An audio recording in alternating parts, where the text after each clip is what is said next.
Hello dear viewers and students, welcome back again Lakshya classes. Today in this lecture we are going to discuss about the RH factor.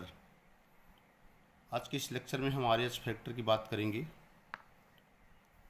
RH factor that is also known as RH antigen. First and most important information regarding the RH factor is that RH factor that is also known as RH antigen. RH antigen is found in the RBC. RH antigen कहाँ पाया जाता है? RBC के अंदर पाया जाता है. Originally reported by Landsteiner and Wiener in 1940. तो आरएच एंटीजन जो कि आरबीसी में पाया जाता है, इसको सबसे पहले लैंडस्टीनर और बिनर महोदय ने 1940 में रिसस मंकी में इसका पता लगाया था.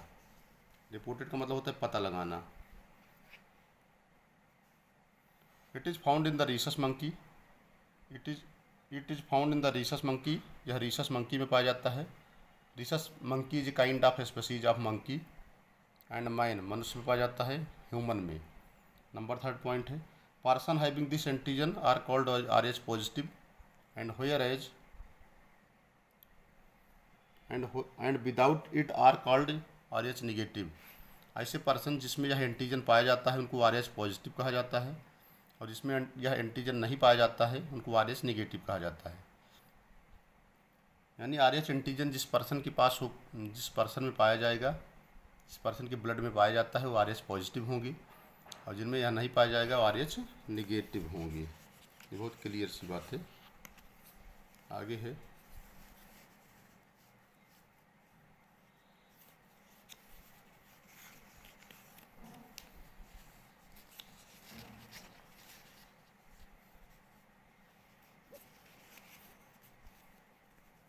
Next point.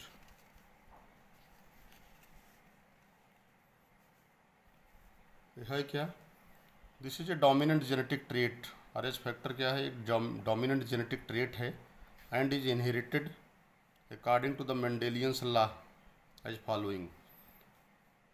जो आर एच फैक्टर है एक डोमिनेंट प्रभावी आनुवंशिकी लक्षण है, और इसकी वंशानुगतता जो होती है मेंडल्स के नियमों के अनुसार होती है. जैसे कोई फादर, मदर और चाइल्ड है. मान लीजिए फादर पॉजिटिव है, आर एच पॉजिटिव है, मदर पॉजिटिव है, तो चाइल्ड आर एच पॉजिटिव होगा. पहली बात बहुत इंपॉर्टेंट पॉइंट है कि आर एच फैक्टर ये डोमिनेंट जेनेटिक ट्रेट, यह एक प्रभावी आनुवंशिकीय लक्षण है and that is inherited according to the Mendel's law. और इनकी जो आनुवंशिकता होती है मेंडल्स लॉ के, मेंडल के नियमों के अनुसार होती है. फादर पॉजिटिव, मदर पॉजिटिव, बच्चा क्या होगा? Positive. Father positive, mother negative, तभी बच्चा क्या होगा? पॉजिटिव. फादर निगेटिव है, मदर पॉजिटिव है, तभी बच्चा क्या होगा? पॉजिटिव. केवल ये सब क्यों हो रहा है? क्योंकि डोमिनेंट जेनेटिक ट्रेट्स है. केवल एक कंडीशन में फीटस या बच्चा निगेटिव होगा, जब दोनों निगेटिव होंगे. One father negative and mother also negative, then child will be negative. Next है, प्रॉब्लम्स क्या होती है आर एच फैक्टर में, यह जानना बहुत इंपॉर्टेंट है. What is the problem that comes in R H factors?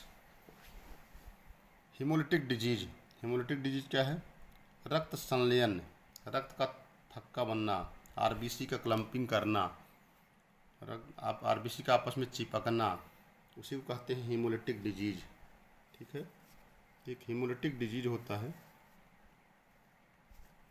Haemolytic disease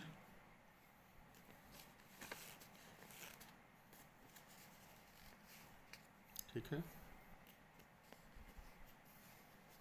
haemolytic disease का मतलब है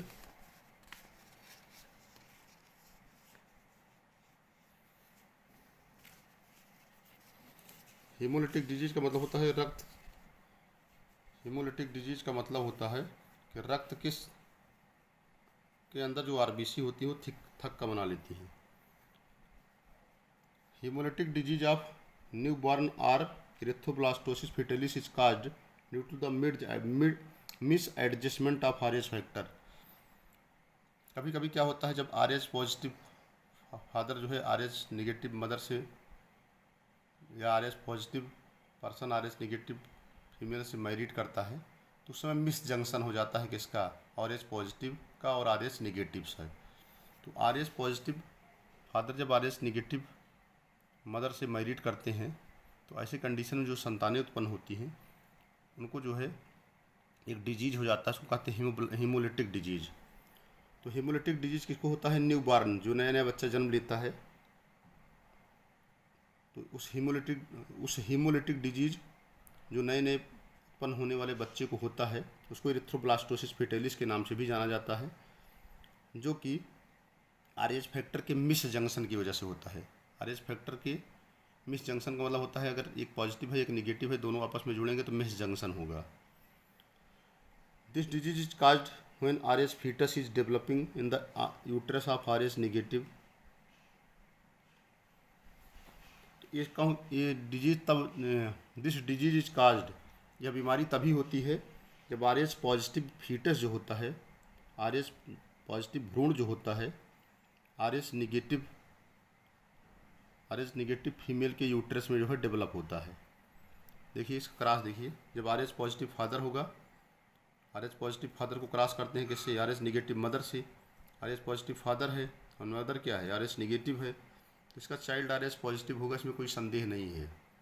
when Rh positive father is cross with Rh negative mother, then the offspring will be Rh positive, there is no any confusion. तो इसमें जो संतान होगी RH positive होगी। और नेक्स्ट पॉइंट है, आगे हम बात करते हैं। तो जब आरएच पॉजिटिव हो गया तो क्या होगा? क्योंकि फीटस का ब्लड जो है आरएच पॉजिटिव है, लेकिन मदर्स का ब्लड क्या है? आरएच निगेटिव है।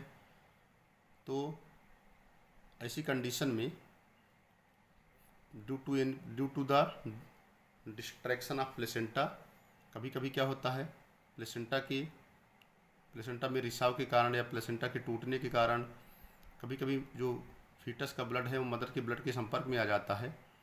क्योंकि फीटस का ब्लड जो है आरएच निगेटिव है और मदर का ब्लड फीटस का ब्लड आरएच पॉजिटिव है, मदर का निगेटिव है। तो इस पॉजिटिव बच्चे का ब्लड जो है आरएच पॉजिटिव है। इस पॉजिटिव ब्लड के अगेंस्ट मदर के ब्लड में जो है एंटी आरएच एंटीबॉडीज बन जाते हैं। कुल मिला के दूसरे शब्दों में कहेंगे तो एंटीबॉडीज बन जाती हैं, जो फर्स्ट प्रेगनेंसी में बहुत कम बनते हैं और नॉर्मली बच्चा जो है डिलीवर्ड हो जाता है। But during the time of second pregnancy mother के शरीर में एंटीबॉडीज बहुत ज़्यादा बन जाते हैं, जो उस डेवलपिंग होने वाले बच्चे की आरबीसी को है क्लम्प कर देते हैं और एक डिजीज हो जाता है, इसको कहते हैं एरिथ्रोब्लास्टोसिस फेटालिस, जिससे चाइल्ड जो है यूट्रस में ख़त्म हो जाता है।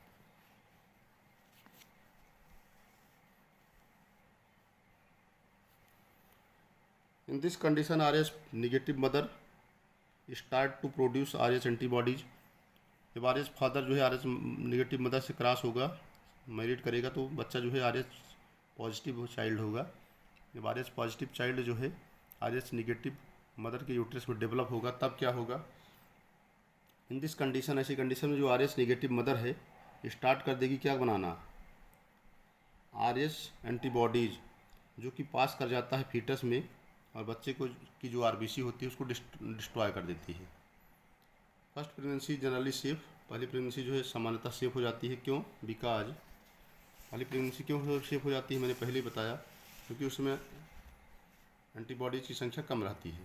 Because the amount of Rh antibodies formed by then is small. पहली प्रेगनेंसी में बच्चा नॉर्मल डिलीवर्ड हो जाता है क्योंकि आरएच एंटीबॉडीज की जो संख्या होती है बहुत कम होती है। However subsequent pregnancy will have the danger of this disease, जबकि आने वाली जो प्रेगनेंसी जो होती है उनमें इस बीमारी का खतरा लगातार बना रहता है। जबकि आने वाली जो सब्सिक्वेंट प्रेगनेंसी होती हैं उनमें यह बीमारी का खतरा लगातार बना रहता है। So thanks to all of you watching the video. Thank you. That's all about the Rh factor.